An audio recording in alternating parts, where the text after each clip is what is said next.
The isolated community of Cedar Hollow, nestled deep in the Missouri Ozarks, harbored a secret that would make even the most hardened frontier settlers question everything they believed about human nature. Between March and September of 1834, a respected mother named Prudence Hoffman lost all 3 of her children in what the local magistrate recorded as unfortunate accidents. But what the official records don't reveal is far more disturbing. By the time autumn arrived, 3 more residents of Cedar Hollow would be dead, and Prudence Hoffman would stand accused of murders that may have been acts of desperate justice. The truth about what really happened in those blood-soaked months has been buried in county archives for nearly 2 centuries, hidden beneath layers of shame and conspiracy that reached the highest levels of Missouri's territorial government. The surviving testimonies speak of a woman driven beyond the boundaries of sanity and law, yet they also hint at darker truths about the respectable families who controlled Cedar Hollow's fate. Before we continue with the story of Prudence Hoffman and the horror that consumed Cedar Hollow, make sure to subscribe to our channel and let us know in the comments what state you're listening from. Because this tale of maternal fury and hidden corruption will make you question whether justice and madness can sometimes be the same thing. What the surviving testimonies reveal about that autumn of 1834 would challenge everything the residents of Cedar Hollow thought they knew about the quiet woman who lived at the edge of their community, and about the respected neighbors who had shared their lives for more than a decade. Cedar Hollow sat like a forgotten wound in the Missouri Ozarks, a settlement of barely 40 families carved from the unforgiving wilderness that stretched endlessly in all directions. The year 1834 found Missouri still rough around the edges, a place where territorial law meant little and community justice meant everything. Here, among the limestone bluffs and dense oak forests that rose like ancient sentinels above the narrow valleys, families like the Hoffmans had carved out lives that depended entirely on mutual trust and cooperation for survival. The settlement itself was a testament to frontier determination and ingenuity. A cluster of log cabins and frame houses surrounded the central meeting house, which served as both church and school depending on the day of the week. The building's bell tower could be seen from every corner of the hollow, its bronze bell serving as the community's voice in times of celebration, mourning, or emergency. Gravel paths connected the scattered homesteads, winding between gardens where families grew the vegetables that would sustain them through Missouri's harsh winters, and past small barns where cattle and pigs provided meat and dairy products that made the difference between comfort and starvation. Prudence Hoffman had arrived in Cedar Hollow 7 years earlier with her husband Samuel, a quiet man who worked the small iron ore deposits that dotted the region and provided one of the few sources of hard currency in the settlement's largely barter-based economy. She was 26 then, with dark hair that she wore in the simple braids favored by frontier women, and eyes that neighbors later described as holding depths you couldn't fathom. Her hands bore the calluses and scars of someone accustomed to hard work, but she carried herself with a dignity that suggested education and refinement beyond what most frontier women possessed. Samuel had died of lung fever in the winter of 1831, leaving Prudence to raise their 3 boys alone in a community where a woman's survival often depended on the charity and protection of her neighbors. The boys were her pride and her anchor to hope.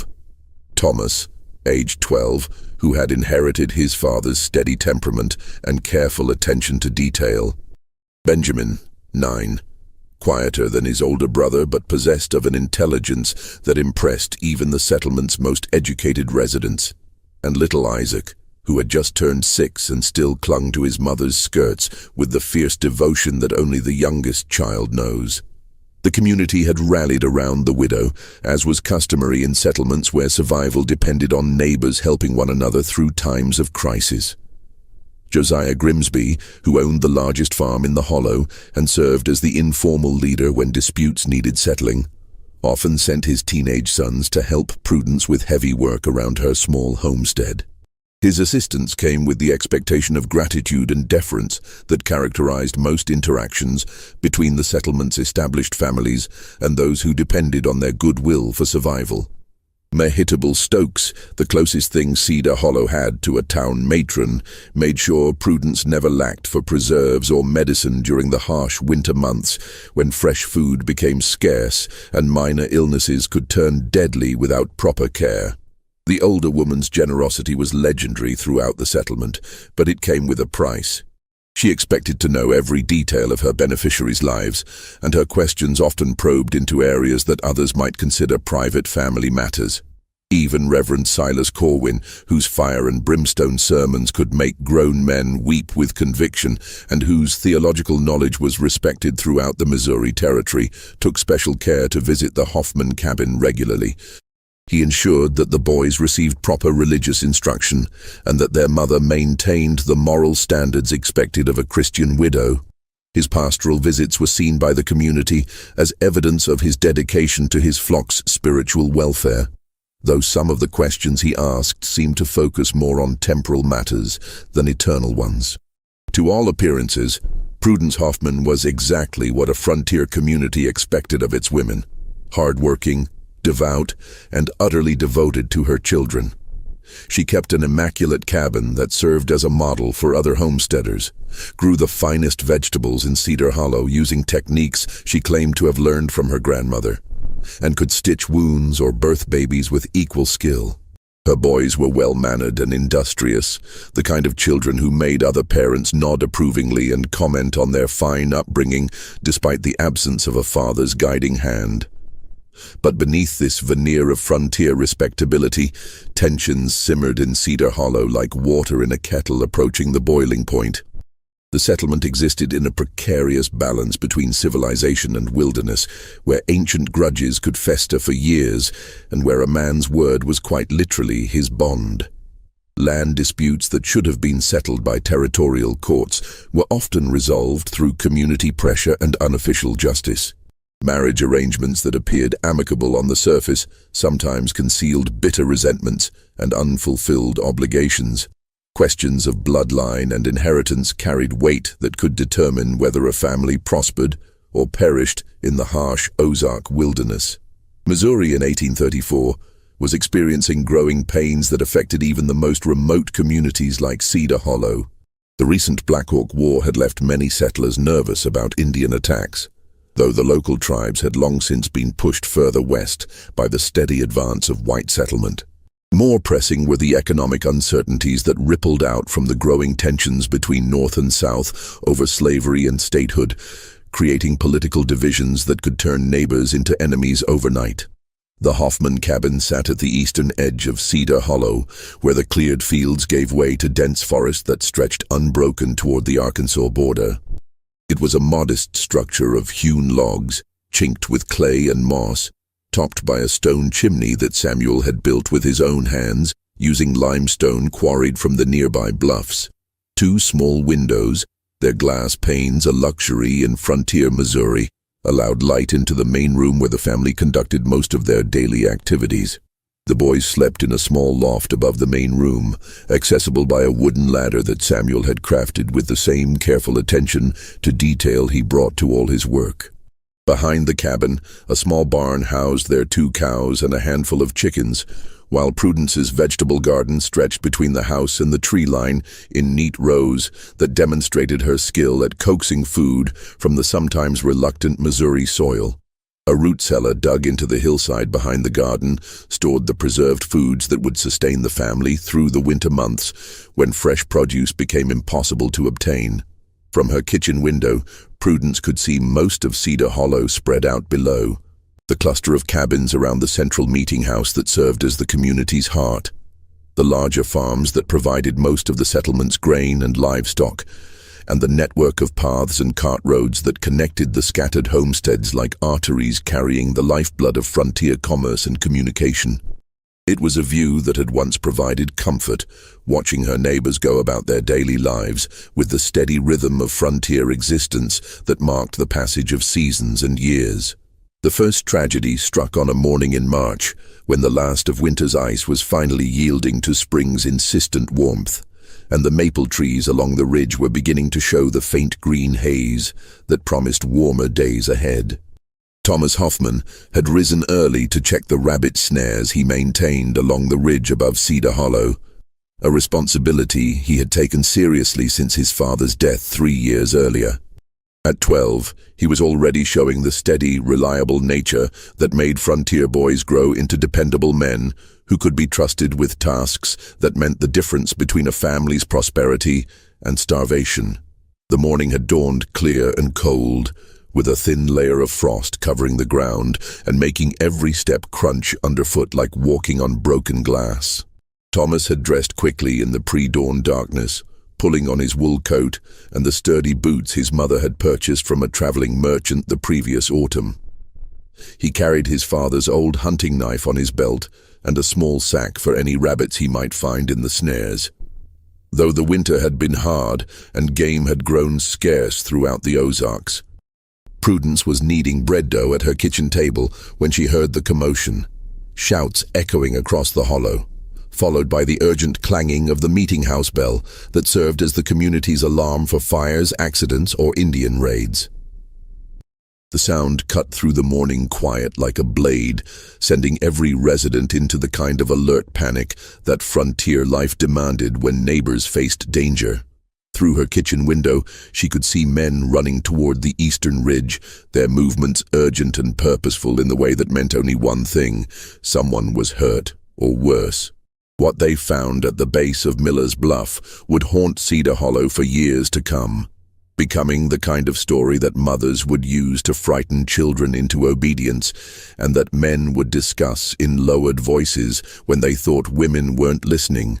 Thomas Hoffman lay broken on the jagged limestone rocks, 60 feet below the narrow game trail he had walked safely hundreds of times before, his young body twisted at angles that spoke of tremendous force and sudden, devastating impact. The boy's neck was bent at an unnatural angle, his skull crushed against the stones that jutted from the cliff face like ancient teeth left by some primordial beast. Blood had pooled beneath his head, already congealing in the cool morning air and attracting the first flies of spring. His eyes stared sightlessly at the sky, reflecting the pale blue of dawn in a way that several witnesses later said would appear in their nightmares for years to come.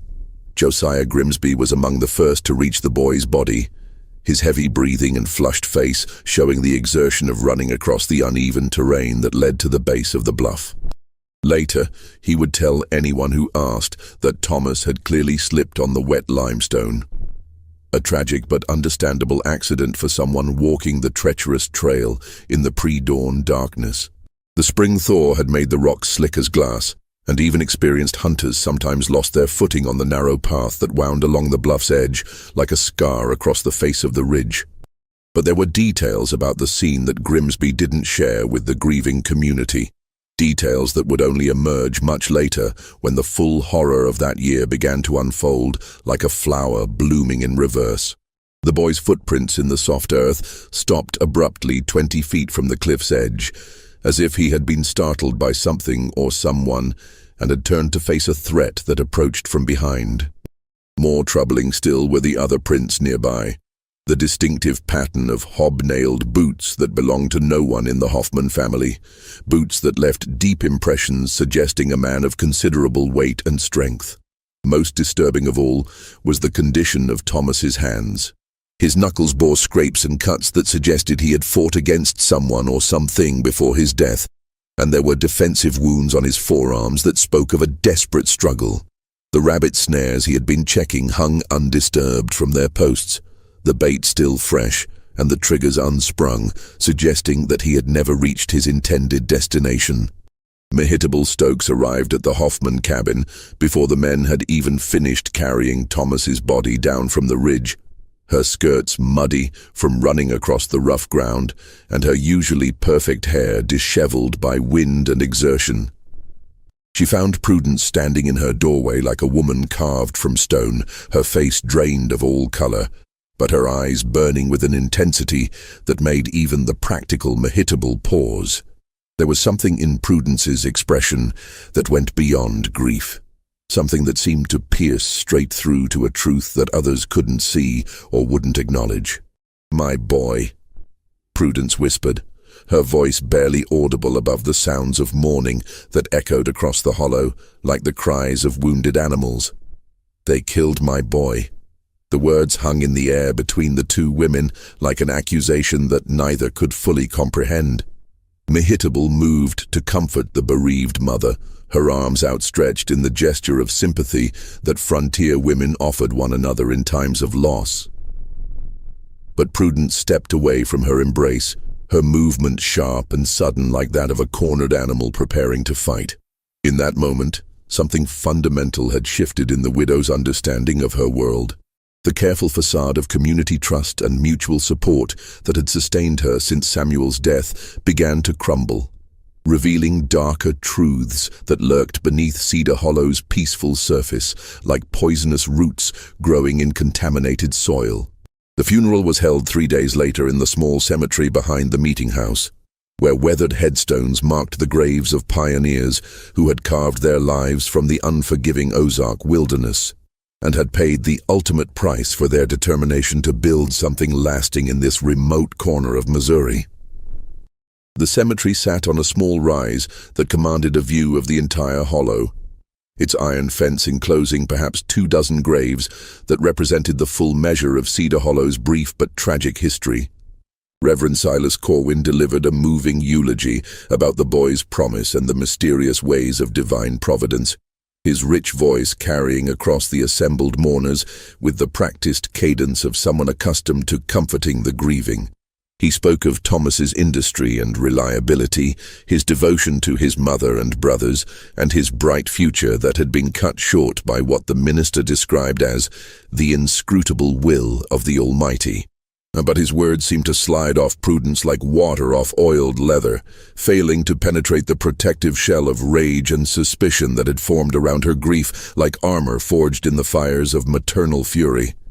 She stood beside the small grave with Benjamin and Isaac pressed close to her sides, her black dress severe against the pale spring grass, her eyes scanning the faces of the mourners with an attention that made several neighbors shift uncomfortably under her scrutiny. Later, those same neighbors would remember the way Prudence had watched them during the service, how her gaze had lingered on certain individuals with an intensity that seemed to catalogue every expression, every gesture, every sign of guilt or satisfaction that might betray hidden knowledge of her son's death. At the time, they attributed her behavior to grief and shock, the natural response of a mother who had lost her eldest child in a senseless accident.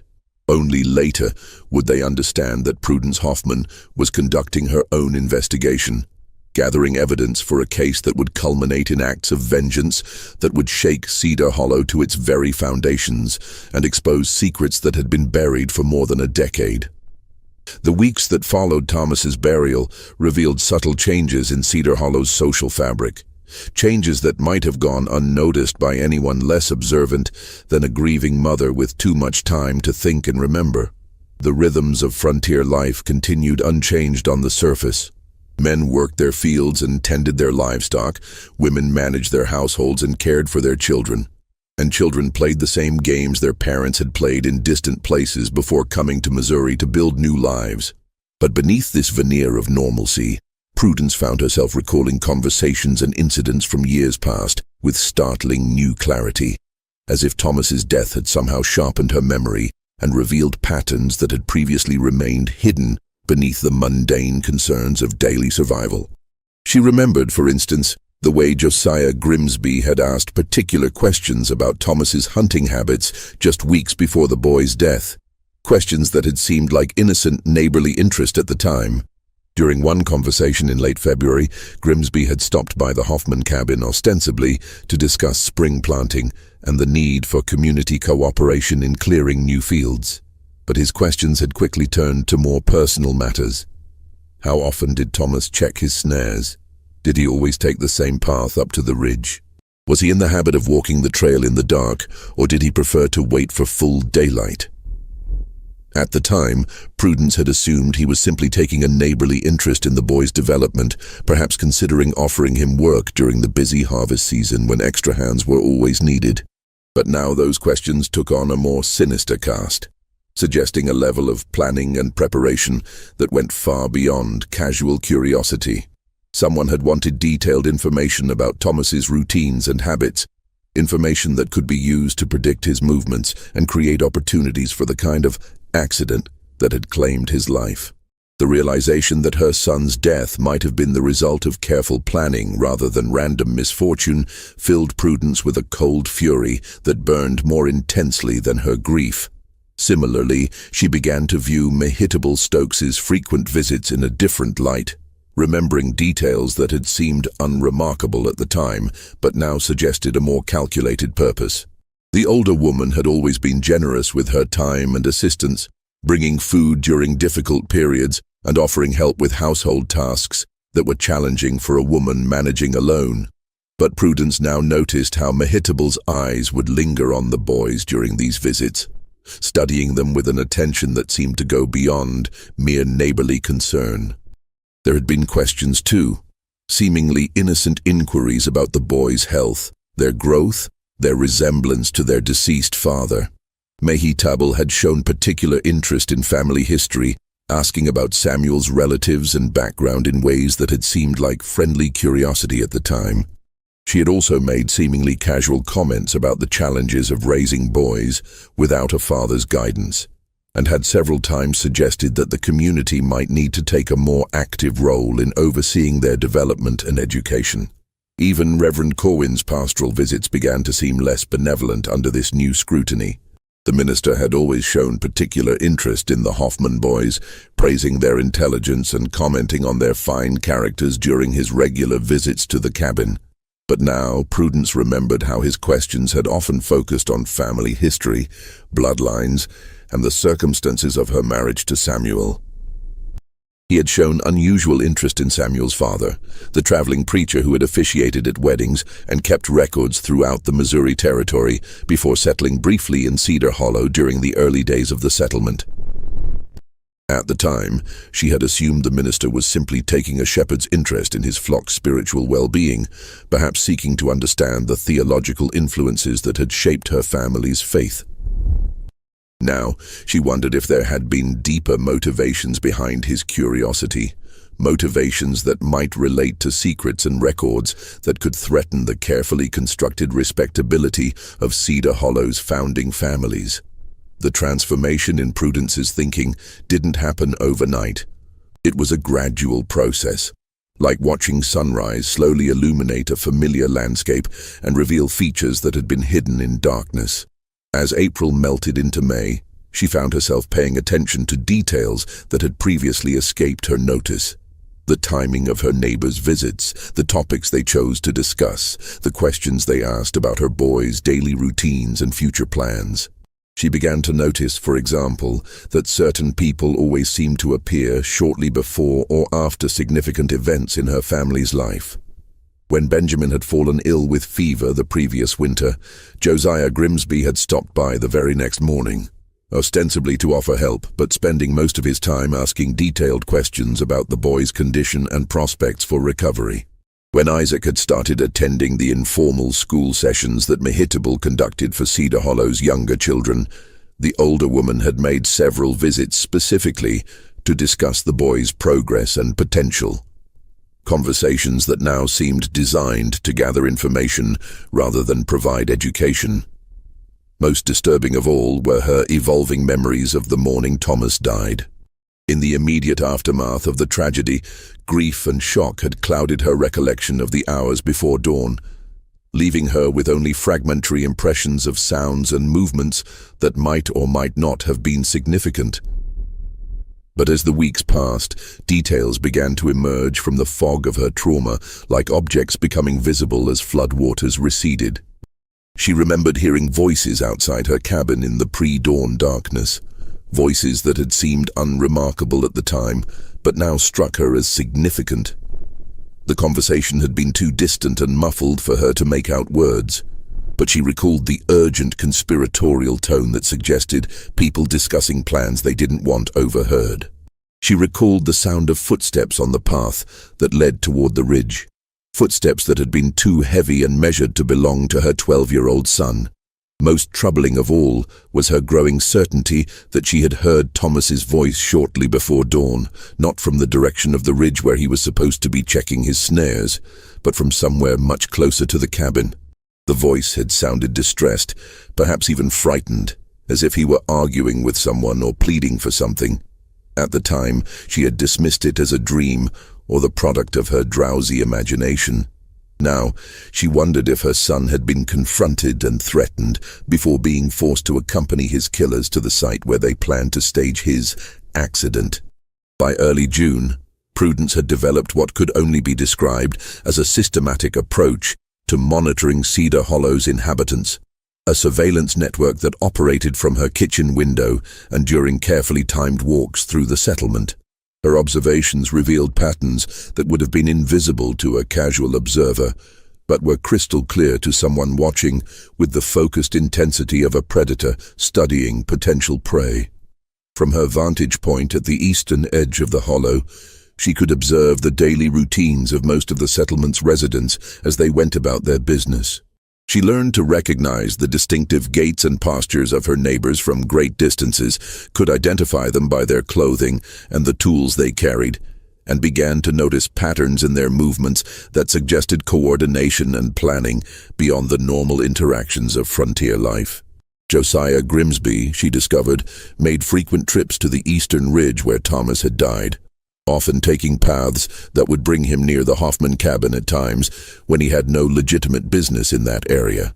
These visits always seemed to occur when Prudence was away from home, during her weekly trips to the settlement's tiny general store, or when she attended the informal women's gatherings that Mehitable organized in her cabin on Sunday afternoons. The timing of these visits was too consistent to be coincidental. Someone was watching the Hoffman household closely enough to know when it would be unoccupied, information that suggested a level of surveillance that went far beyond normal neighborly awareness. Prudence began varying her routines deliberately, changing the times of her errands and visits to see if Grimsby's behavior would adjust accordingly. When it did, she knew with certainty that her family was being watched by people who had specific plans for her remaining children. Mehitable Stokes's behavior was equally suspicious under careful scrutiny.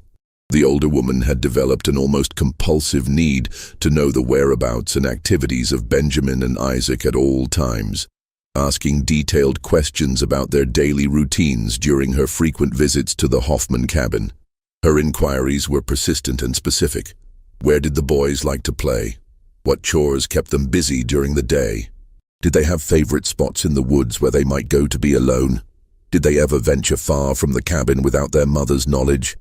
When Prudence began giving vague or misleading answers to these inquiries, she noticed that Mehitable would often appear at locations where she claimed the boys might be found, as if she were testing the accuracy of the information she had been given. On several occasions, Prudence observed the older woman wandering through areas where she had supposedly seen the boys playing, her behavior suggesting someone searching for specific individuals rather than simply taking a pleasant walk through the countryside. Reverend Corwin's actions were perhaps the most disturbing because they were cloaked in religious authority and pastoral concern that made them difficult to question or resist. His visits to the Hoffman cabin had increased dramatically since Thomas's death, always under the guise of providing spiritual comfort to the bereaved family.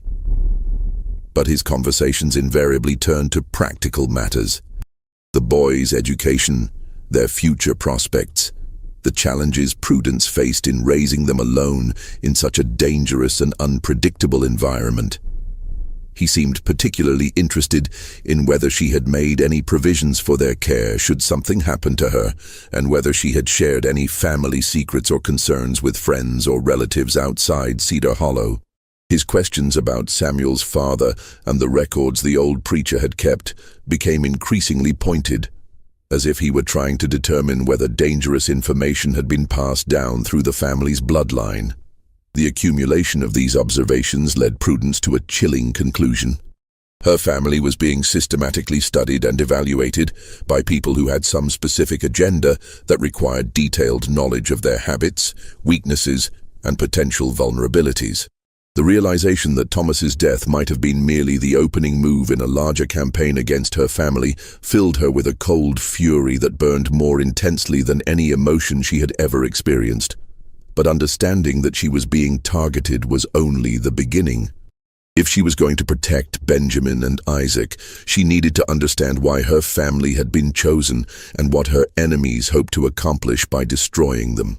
The answer to that question would require her to dig deeper into Cedar Hollow's history and uncover secrets that had been carefully buried for years beneath layers of respectability and mutual complicity. Her investigation began with seemingly innocent conversations with some of the settlement's older residents, people who had been in Cedar Hollow since its founding and who might remember events and relationships that younger folks had forgotten or chosen not to discuss. She approached these conversations with the careful subtlety of someone who understood that direct questions would arouse suspicion, instead allowing information to emerge naturally from discussions about the settlement's history and development. What she learned during these conversations was deeply disturbing. Cedar Hollow, she discovered, had been founded by 3 families who had arrived from Kentucky in the early 1820s: the Grimsbys, the Stokes, and the Corwins. These founding families had established themselves as the settlement's natural leaders, controlling the best land and exercising considerable influence over community decisions. Other families, including the Hoffmans, had been welcomed as long as they accepted their subordinate position and didn't challenge the established hierarchy. But there had been tensions from the beginning, tensions that centered on questions of legitimacy and bloodline that went back to the original settlers' lives in Kentucky. According to the fragmentary stories Prudence pieced together from reluctant conversations and half-remembered gossip, there had been scandals and disputes in the old country that some people had hoped to leave behind when they crossed into Missouri territory. The stories spoke of marriages that might not have been entirely legal, children whose paternity was questionable, property transfers that had occurred under circumstances that might not bear close examination. Some families had fled Kentucky ahead of law enforcement or angry creditors, while others had simply sought fresh starts in places where their pasts wouldn't follow them. Missouri in the 1820s had been ideal for such purposes, a vast territory where a man could claim new identity and build a respectable life on the foundation of previous disasters. But secrets have a way of following people, especially when those secrets involve legal documents and official records that establish property rights and family relationships. Samuel's father, the traveling preacher who had briefly settled in Cedar Hollow during its early days, had been the kind of man who kept meticulous records of the marriages he performed and the families he served. His documentation had apparently been more thorough than some of the founding families found comfortable. The more she learned about these old secrets, the more she began to understand why certain families had suffered mysterious runs of bad luck over the years. It wasn't random misfortune that had claimed so many children and destroyed so many households since Cedar Hollow's founding. It was a systematic effort to eliminate bloodlines that posed threats to the founding family's control over the settlement and their claims to legitimacy and respectability. Other families had lost children in accidents that bore striking similarities to Thomas's death. Falls from heights, drownings in familiar streams, illnesses that struck suddenly and fatally despite previous good health. Young men who might have grown up to challenge the established order had died before reaching maturity, while young women who might have married and started families with dangerous bloodlines had succumbed to fevers and mishaps that removed them from the settlement's genetic future. Her own family, she realized, represented just such a threat. Samuel Hoffman had been the son of a preacher who had officiated at weddings and kept records that might have documented some of the irregularities that the founding families preferred to keep hidden. When Samuel died, those records had passed to Prudence, though she had never bothered to examine them closely. Now she understood that their very existence might be enough to make her family a target for elimination. The decision to take direct action came to Prudence on a sweltering July morning when she discovered Benjamin missing from his bed and Isaac cowering in the cabin's root cellar, his small body shaking with a terror he couldn't articulate. The 6-year-old boy could only whisper fragments about bad men who had come in the night. Voices outside the cabin that had filled him with such primal fear that he had hidden in the darkness of the storage space until dawn broke over the Ozark hills. The search for Benjamin consumed the entire morning, with every able-bodied man in Cedar Hollow scouring the woods and ravines that surrounded the settlement. Prudence joined the search parties with a desperation that bordered on madness, calling her son's name until her voice grew hoarse and her throat burned with the effort. But even as she searched, she noticed how certain members of the community seemed to know exactly where to look, as if they had specific knowledge about where a missing boy might be found. Benjamin was discovered 3 hours after sunrise by a search party led by Josiah Grimsby, found unconscious at the bottom of an old mine shaft nearly 2 miles from the Hoffman cabin. The abandoned mine was a relic from earlier attempts to extract iron ore from the region, its entrance partially concealed by brush and fallen logs that made it invisible to anyone who didn't know of its existence. The boy was alive but badly injured, his left leg twisted at an unnatural angle, and his head bleeding from a gash that would leave a permanent scar above his left ear. Like his deceased brother, Thomas, Benjamin claimed to remember nothing about how he had come to be at the location where he was found. He recalled going to bed in the loft above the main room of the cabin, but his next clear memory was waking up in darkness with pain shooting through his leg and blood running down his face. The hours between these two memories remained blank, as if they had been erased from his consciousness by trauma or deliberate intervention. But unlike the investigation into Thomas's death, this incident left physical evidence that even the most willfully blind observer couldn't ignore. Benjamin's nightshirt was torn in ways that suggested he had been dragged rather than having walked to the mine shaft on his own power. The fabric showed tears consistent with being pulled across rough ground, and there were stains that looked suspiciously like blood from wounds that had occurred before his fall into the shaft. His bare feet showed cuts and abrasions, consistent with being forced across rocky terrain without shoes, suggesting that he had been carried or dragged from the cabin while unconscious or too terrified to resist. Most tellingly, there were rope burns around his wrists that indicated he had been bound at some point during the night. Physical evidence that transformed this from a simple accident into an obvious case of kidnapping and attempted murder. Most damning of all was the discovery, at the bottom of the mine shaft, of a hobnailed boot that matched the prints found near the site of Thomas's death. The boot was relatively new and showed signs of recent wear, but it had been damaged in the fall and bore stains that looked suspiciously like blood. When confronted with this evidence, Josiah Grimsby claimed that he had lost the boot weeks earlier while hunting in the area, but several witnesses remembered seeing him wearing both boots as recently as the day before Benjamin's disappearance. The accumulation of evidence convinced even the most skeptical members of Cedar Hollow's community that something sinister was happening to the Hoffman family. But rather than rallying to Prudence's support, the settlement seemed to close ranks against her, as if her family's misfortunes were somehow contagious and might spread to other households if too much attention was paid to them. This community conspiracy of silence was the final proof Prudence needed that her suspicions were correct. The founding families weren't just targeting her children.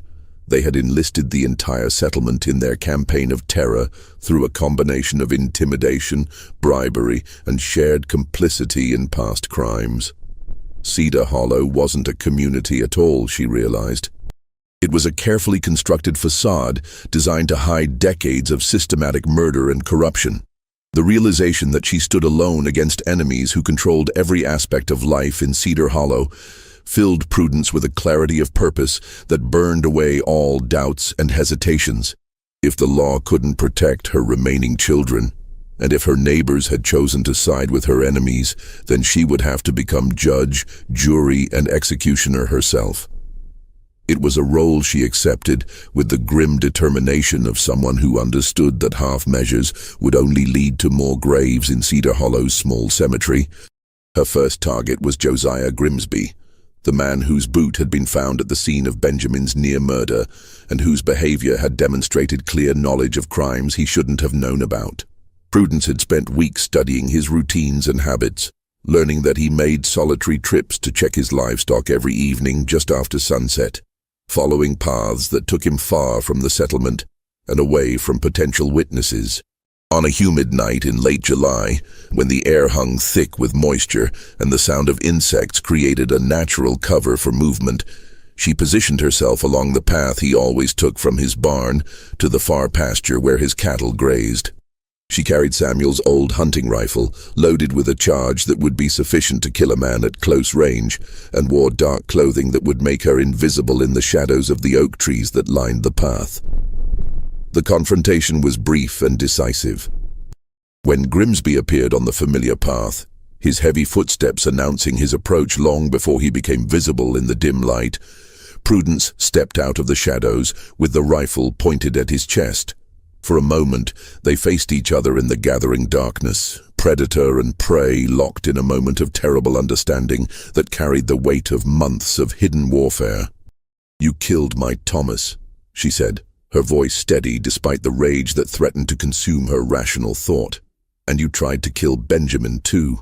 Grimsby's response was not the denial she had expected, but a cold smile that confirmed every suspicion she had harbored about the true nature of Cedar Hollow's founding families. "Thought you were smarter than the rest of them, didn't you, Prudence? Thought you could figure it out and do something about it." His casual acknowledgement of guilt filled her with a rage so pure it felt like divine revelation, but she forced herself to remain focused on gathering information that might protect her remaining children. "Why?" The question tore from her throat like a physical wound. "Why my children? What did they ever do to deserve this?"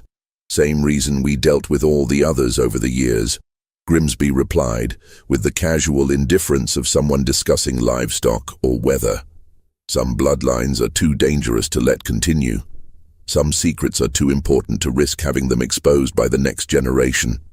His casual confession of multiple murders over many years filled Prudence with a fury that made her finger tighten on the rifle's trigger, but she forced herself to listen as he continued speaking. The information he was revealing might be the key to understanding the full scope of the conspiracy that had claimed her eldest son and nearly killed her second. "Your Samuel wasn't the saint you thought he was, Prudence. Neither was his preacher father before him. They knew things about this settlement that could have destroyed good families, cost good people everything they'd worked for years to build. We couldn't let that risk continue into another generation." The implication was clear. Her children weren't just innocent victims, but potential threats that had to be eliminated before they could grow old enough to understand the secrets their bloodline carried.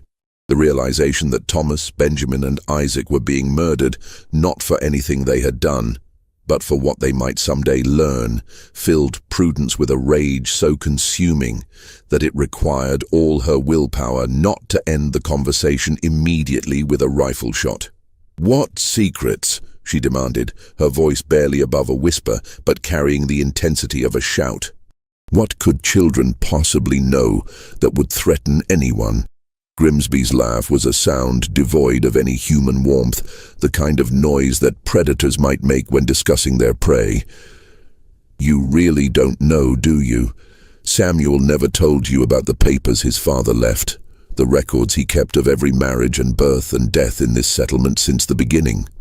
The mention of papers sent a chill down Prudence's spine as she remembered the wooden box beneath her bed that contained Samuel's personal effects. She had never examined its contents closely, assuming they were simply religious materials and family mementos that held sentimental rather than practical value. Now she understood that the box might contain evidence of crimes that certain families would kill to keep hidden. Those papers could hang half the men in this settlement, Grimsby continued, his voice taking on the tone of someone who enjoyed explaining his superiority to those he considered inferior. Marriages that weren't legal, children born to the wrong fathers, property transfers that happened under circumstances the law might find interesting. Your husband's father was too thorough for his own good and too honest for ours. The rifle's report echoed across Cedar Hollow like thunder announcing the arrival of a storm that had been building for months. Josiah Grimsby fell to the earth with a hole in his chest, the size of a man's fist, his blood soaking into the Missouri soil, while his eyes reflected the last light of day like pools of stagnant water.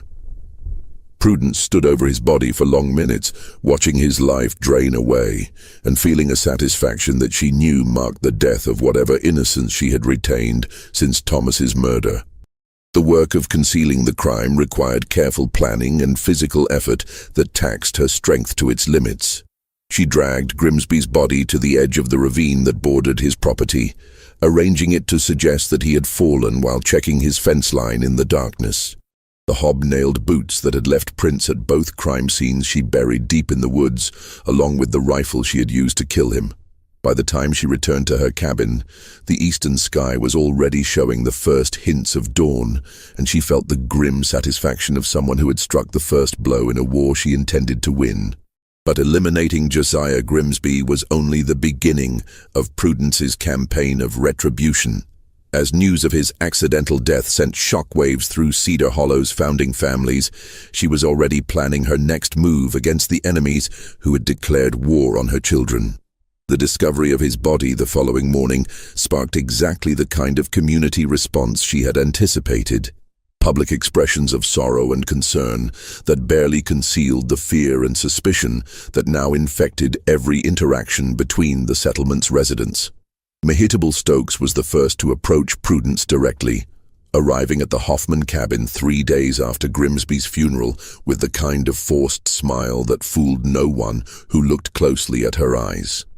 The older woman brought a basket of preserves and freshly baked bread, along with an offer to help care for the still recovering Benjamin. But her true purpose became clear as soon as they were alone in the cabin's main room.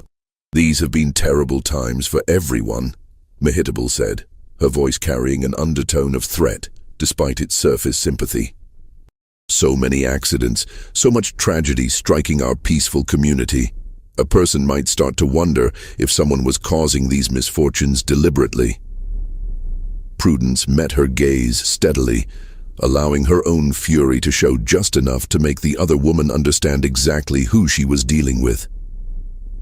The careful mask of grieving widow that she had worn for months began to slip, revealing something far more dangerous beneath. "Accidents have a way of finding people who deserve them," she replied, her voice carrying implications that hung in the air between them like smoke from a fire that couldn't be extinguished. "Don't you think?" The conversation that followed was a careful dance of accusation and counter-accusation, with both women speaking in euphemisms and implications that couldn't be repeated in any court of law, but left no doubt about their true meanings. By the time Mehitable left the cabin, both participants understood that war had been formally declared between them, and that only one side would survive the conflict that was now inevitable. Just when we thought we'd seen it all, the horror in Cedar Hollow intensifies. If this story is giving you chills, share this video with a friend who loves dark mysteries. Hit that like button to support our content, and don't forget to subscribe to never miss stories like this. Let's discover together what happens next, as Prudence Hoffman's deadly quest for justice reaches its terrifying climax. Prudence didn't wait for her enemies to make the next move. That very evening, she began implementing the plan she had been developing since Grimsby's death, a scheme designed to eliminate the remaining threats to her family while making their deaths appear to be the result of natural causes or genuine accidents that could be attributed to the dangerous realities of frontier life. Mehitable Stokes maintained a large root cellar beneath her cabin, where she stored the preserves and pickled vegetables that had made her famous throughout the settlement and had earned her a reputation as one of Cedar Hollow's most industrious and capable women. The cellar was a substantial excavation that extended deep into the hillside behind her house, its walls lined with stone and its floor paved with flat rocks that provided a cool, dry environment for long-term food storage. The cellar was accessed through a heavy wooden door set into the ground behind her house, secured with an iron latch that showed signs of age and wear from years of regular use. The latch mechanism had been giving Mehitable trouble for months, sticking when she tried to open it and sometimes failing to catch properly when she closed it. Several neighbors had suggested that she should have it repaired before someone got hurt, but she had been too busy with other concerns to address what seemed like a minor inconvenience. On a moonless night in early August, when clouds covered the stars and darkness lay across Cedar Hollow like a burial shroud, Prudence used a crowbar to weaken the latch's mounting until it would give way under even modest pressure. She worked carefully and quietly, her movements guided by weeks of careful observation that had taught her exactly when Mehitable would be asleep and when the surrounding cabins would be unoccupied. The sabotage was subtle but effective, designed to create a mechanical failure that would appear to be the natural result of age and neglect rather than deliberate interference.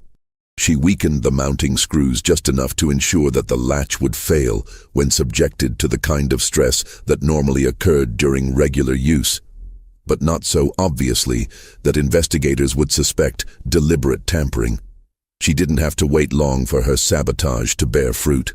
3 days later, Mehitable went to retrieve preserves for the church social that was planned for the following Sunday, an event that would bring together most of Cedar Hollow's families for an afternoon of fellowship and community bonding.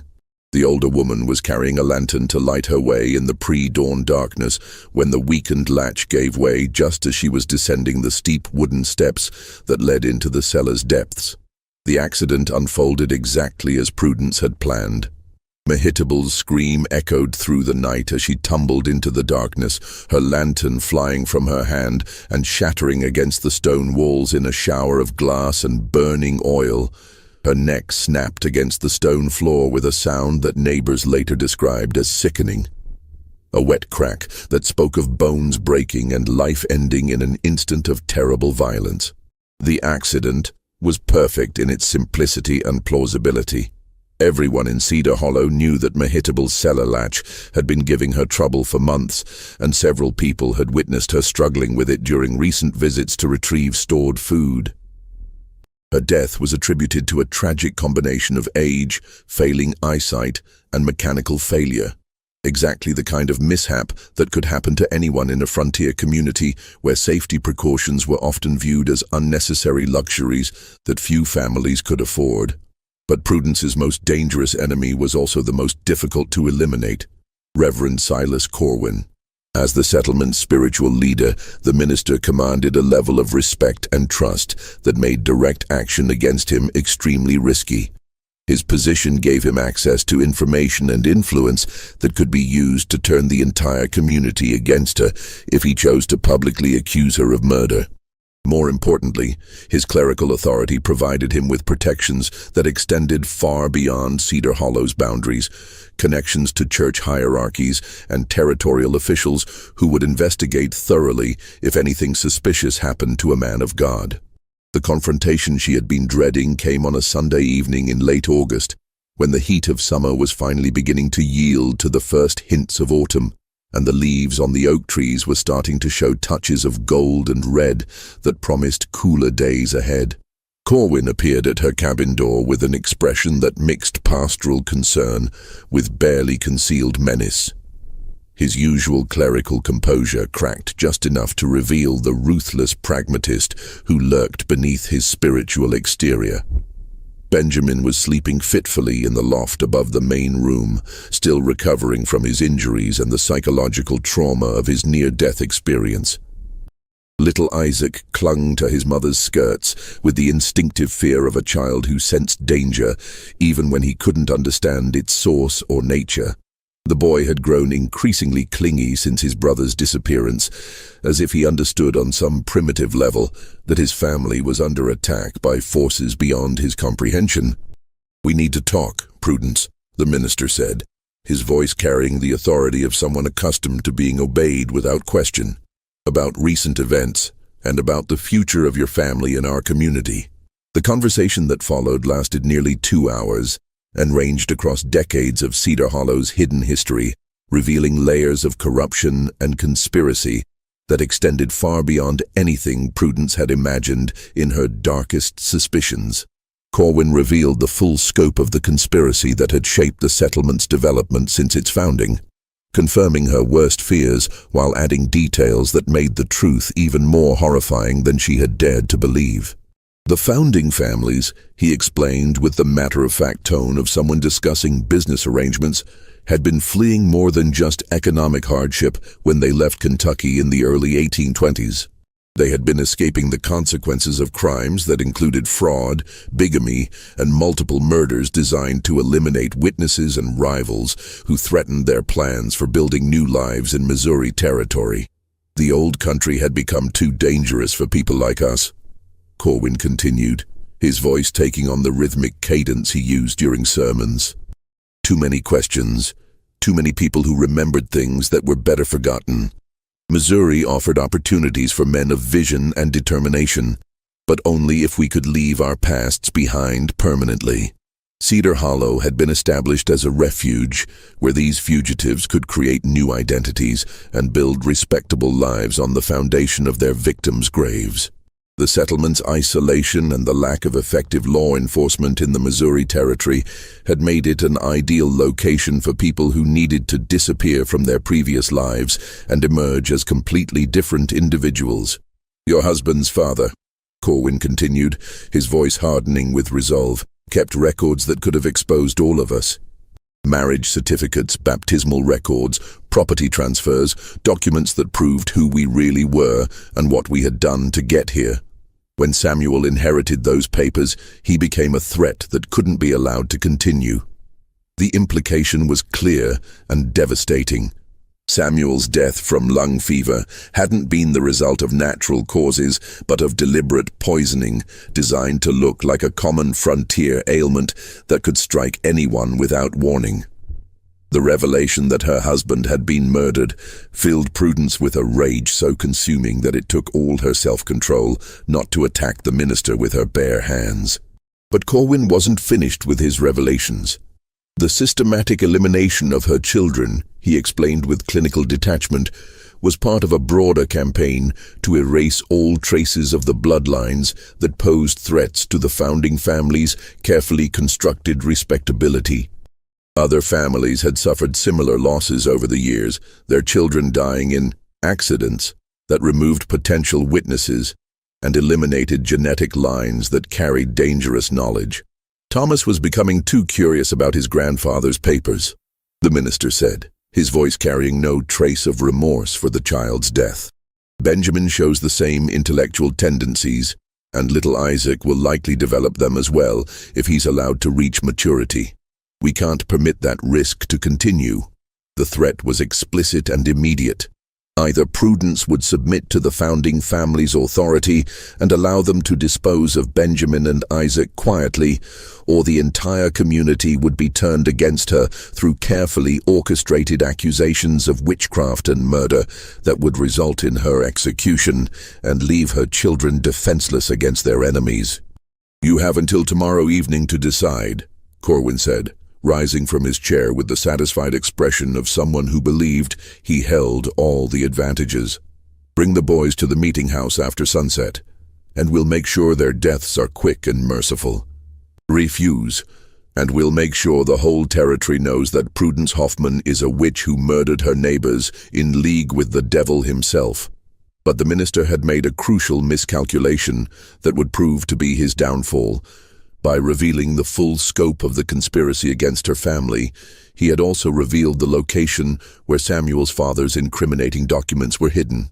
In a secret compartment beneath the meeting house altar, where they had been stored for safekeeping since the settlement's founding. Those papers, Corwin had inadvertently revealed, contained evidence that could destroy not just the founding families, but the extensive network of accomplices and beneficiaries who had helped maintain their conspiracy of silence for more than a decade. The documents included detailed records of marriages, births, and deaths that contradicted official accounts, property transfers that had occurred under suspicious circumstances, and correspondence that revealed the true scope of the criminal enterprise that had masqueraded as a respectable frontier community. As soon as Corwin left her cabin, Prudence began preparing for what she knew would be the final confrontation in her war against Cedar Hollow's hidden masters. She gathered Samuel's hunting knife, a coil of rope, and a small container of lamp oil, along with flint and steel for starting fires. If she was going to die tomorrow evening, she would make sure that the truth about Cedar Hollow's founding families died with her, but not before she exposed their crimes to the world in a way that would ensure their secrets could never again be buried beneath a veneer of frontier respectability. The next day passed with agonizing slowness as Prudence waited for sunset and the confrontation that would determine whether her remaining children lived or died. She spent the hours reviewing every detail of her plan, checking and rechecking the few weapons available to her, and trying to prepare Benjamin and Isaac for what might happen if she failed to return from the meeting house that evening. The boys sensed the tension that filled their mother like electricity before a thunderstorm, and they clung to her with the desperate intensity of children who understood that their world was about to change in ways they couldn't comprehend. Benjamin, despite his youth, showed a maturity beyond his years as he helped his mother with household tasks and kept little Isaac occupied with games and stories that distracted the youngest boy from his growing fear. As the sun began to set over the Missouri Ozarks, painting the sky the color of blood and casting long shadows across Cedar Hollow's peaceful facade, Prudence Hoffman walked toward the meeting house with the steady determination of someone who had already accepted her own death but refused to surrender without extracting a terrible price from her enemies. The meeting house stood silhouetted against the dying light like a monument to Cedar Hollow's collective hypocrisy, its simple wooden structure belying the dark secrets that had been concealed within its walls for more than a decade. As Prudence approached the building, she could see shadows moving behind the windows, Reverend Corwin and his surviving allies preparing for what they believed would be the final elimination of the Hoffman bloodline and the permanent burial of threats to their carefully constructed new lives. But Prudence had not come to surrender her children to their killers. Instead, she had come to expose the truth about Cedar Hollow's founding families in a way that would ensure their crimes could never again be hidden beneath a veneer of frontier respectability and Christian virtue. She entered the meeting house through the rear door, moving with the silent stealth of someone who had spent weeks studying the building's layout and vulnerabilities. The main room was empty, but she could hear voices coming from the small chamber behind the altar, where Corwin conducted private counseling sessions and stored the settlement's religious artifacts and records. Moving carefully in the darkness, guided by familiarity born of years of Sunday services and community gatherings, Prudence made her way to the altar and began searching for the secret compartment that Corwin had inadvertently revealed during their conversation. Her fingers found the hidden catch after several minutes of careful exploration, and the wooden panel slid aside to reveal a cavity packed with documents that represented decades of carefully preserved evidence. Samuel's father's papers were all there, just as Corwin had described. Marriage certificates with forged dates, property deeds with questionable signatures, baptismal records that contradicted official family histories, and detailed accounts of murders disguised as accidents or natural deaths.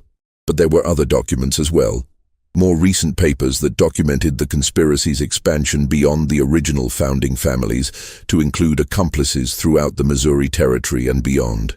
As she examined the papers by the dim light filtering through the meeting house windows, Prudence realized that Cedar Hollow's corruption reached far beyond anything she had imagined in her darkest moments of suspicion.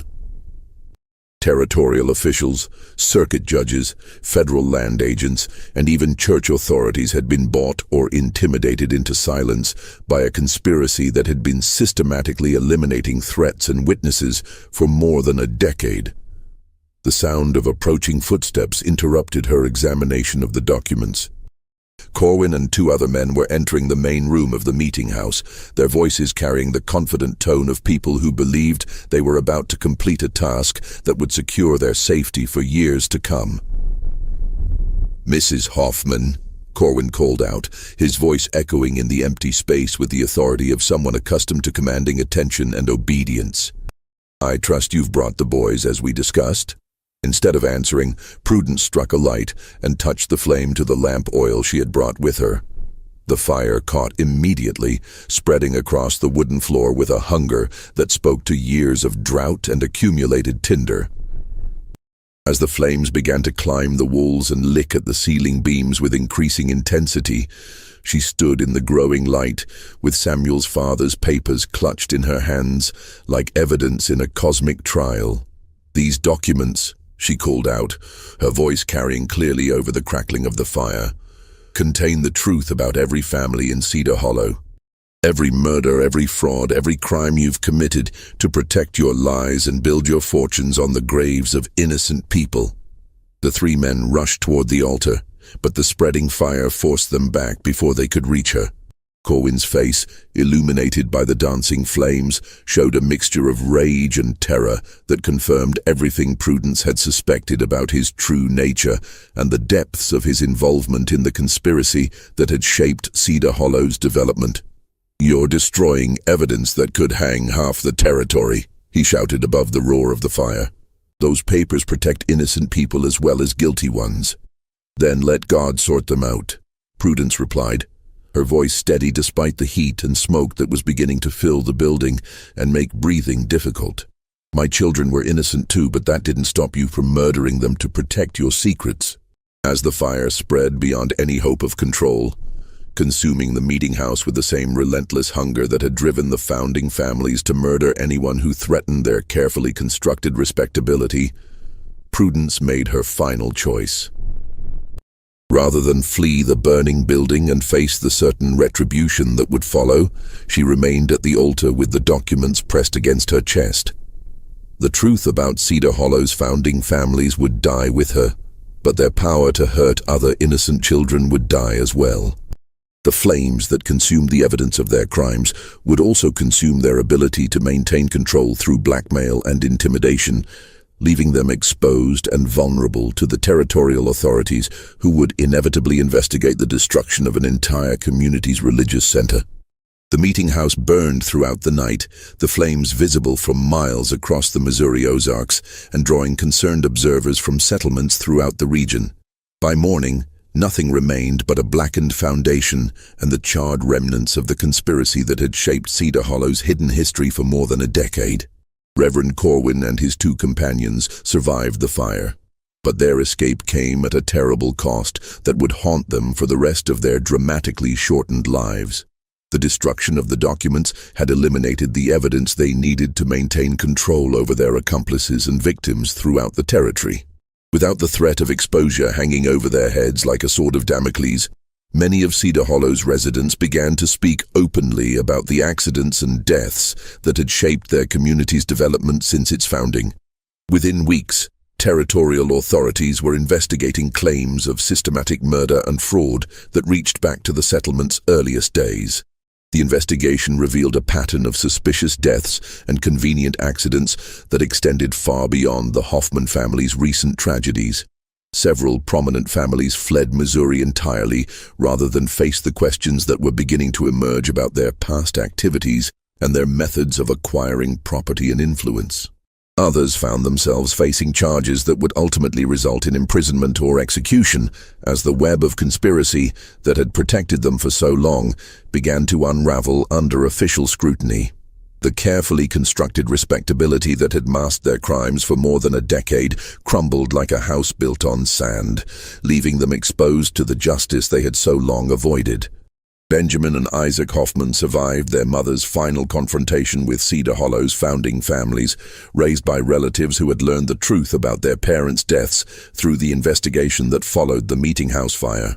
The boys grew to adulthood knowing that their mother had sacrificed her life to protect them and to expose the truth about a conspiracy that had claimed dozens of victims over the course of more than a decade.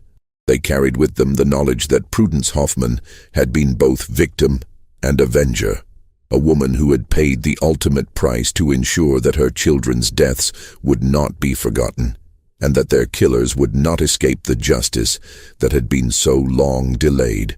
The story of their mother's courage and sacrifice became part of their family's legacy, passed down through generations as a reminder of the price that had been paid for their survival.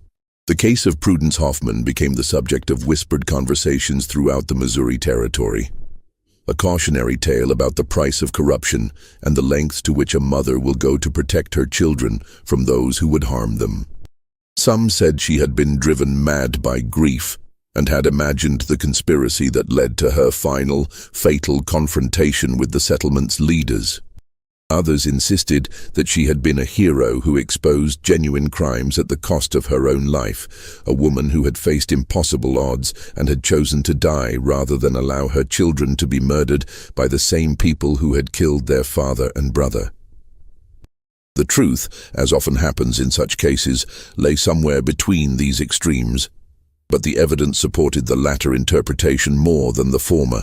The truth about the Hoffman case remains buried in territorial archives that few researchers have ever examined, hidden among thousands of other documents from Missouri's frontier period. But the evidence is there for anyone willing to look. Testimony from survivors, property records that document the systematic transfer of land from victims to perpetrators, and the partial remnants of Samuel's father's papers that somehow survived the Meeting House fire. This mystery shows us that even in America's earliest communities, corruption and conspiracy could take root and flourish in the shadows of frontier justice, protected by isolation and the absence of effective law enforcement. The story of Prudence Hoffman reminds us that sometimes the line between justice and vengeance becomes impossible to distinguish, especially when the law itself has been corrupted by those who should have been protecting the innocent. What do you think of this story? Do you believe Prudence Hoffman was justified in taking the law into her own hands? Or had grief driven her to become the very kind of killer she was fighting against? Leave your comment below and share your thoughts about this dark chapter in Missouri's territorial history. If you enjoyed this tale and want more horror stories like this, subscribe, hit the notification bell, and share with someone who loves mysteries. See you in the next video, where we'll uncover another buried secret from America's shadowy past.